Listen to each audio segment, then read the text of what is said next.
नमस्कार दोस्तों, स्वागत है आपका हमारे इस स्टूडियो में।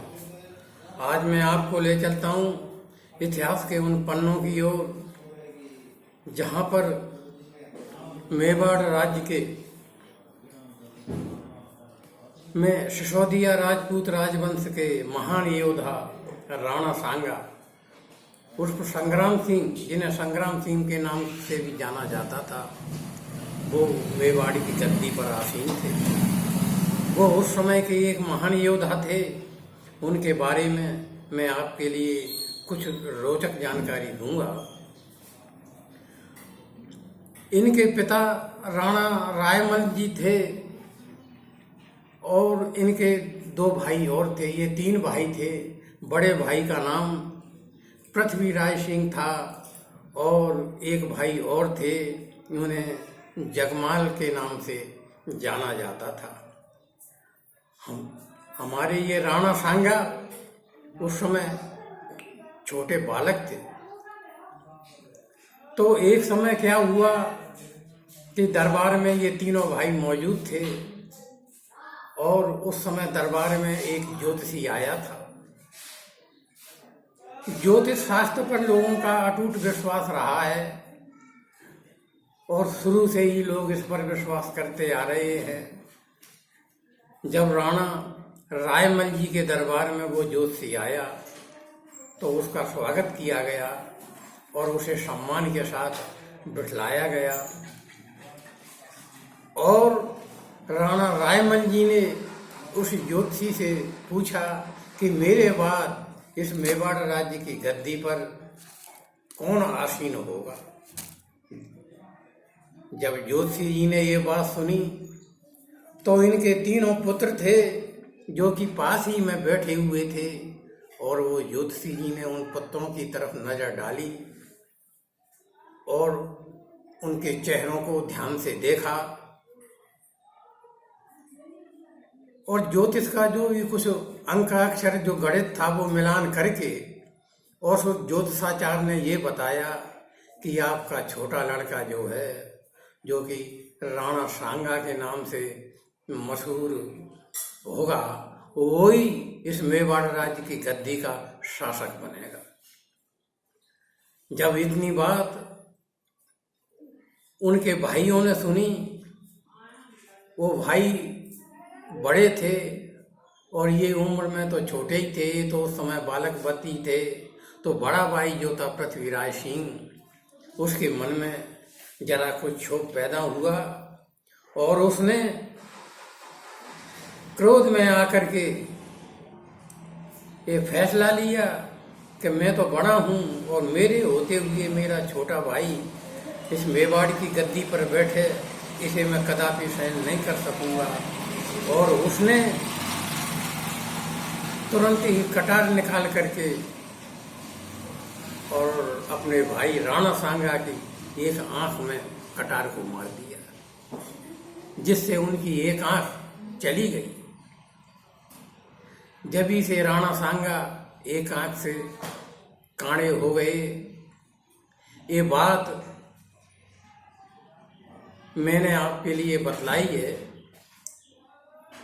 तो आगे चल के कोई ज्योतिषी की बात सच साबित हुई। कालांतर में आगे चल करके राज सिंहासन के लिए इनमें आपसी मनमुटाव पैदा हुए और वो विरोध इतना बढ़ता चला गया कि आपस में ये एक दूसरे के जान के प्यासे हो गए और अंत में राणा सांगा ही उस मेवाड़ राज्य की गद्दी के शासक बने। वो अपने समय के एक महान योद्धा थे। इनका जन्म लगभग 1484 ईस्वी में हुआ था और 1509 में ये मेवाड़ राज्य की गद्दी के शासक बने और इस अल्प काल में ही उन्होंने लगभग 1528 तक शासन किया और अल्प काल में ही वो अपनी महान शक्ति का परिचय दे गए। हमारे राजपूत योद्धाओं में वो अग्रणी थे और उस समय के एक महान योद्धा थे। इनका इतिहास में स्वर्णाक्षरों में नाम लिखा जाता है और ये बहुत ही लोकप्रिय थे। इनकी मृत्यु के विषय में भी एक रहस्यमय बात है। रहस्यमय इनकी मृत्यु हुई। इनकी मृत्यु के बारे में भी ऐसा ही बताया जाता है कि इनके जो सामंतगण थे उन्होंने विष मिला करके इनको भोजन दिया और रहस्यमय परिस्थितियों में इनकी मृत्यु हो गई। ऐसे थे हमारे वीर योद्धा।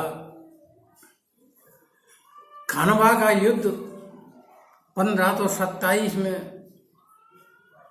17 मार्च के दिन खानवा नामक स्थान पर इनका युद्ध हुआ था बाबर के साथ। मुगल सम्राट जो बाबर था वो इब्राहिम को हरा करके और दिल्ली का शासक बन गया था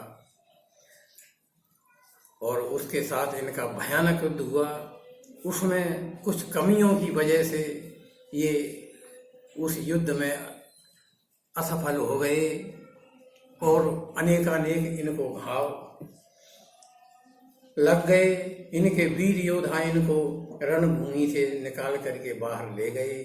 उसी समय इन्होंने भीषण प्रतिज्ञा की थी कि मैं कभी भी पलंग पर नहीं लेटूंगा, मैं सर पर पगड़ी नहीं बांधूंगा जब तक मैं अपनी इस पराजय का बदला नहीं ले लूंगा, तब तक मैं ऐसे काम कदापि नहीं करूंगा।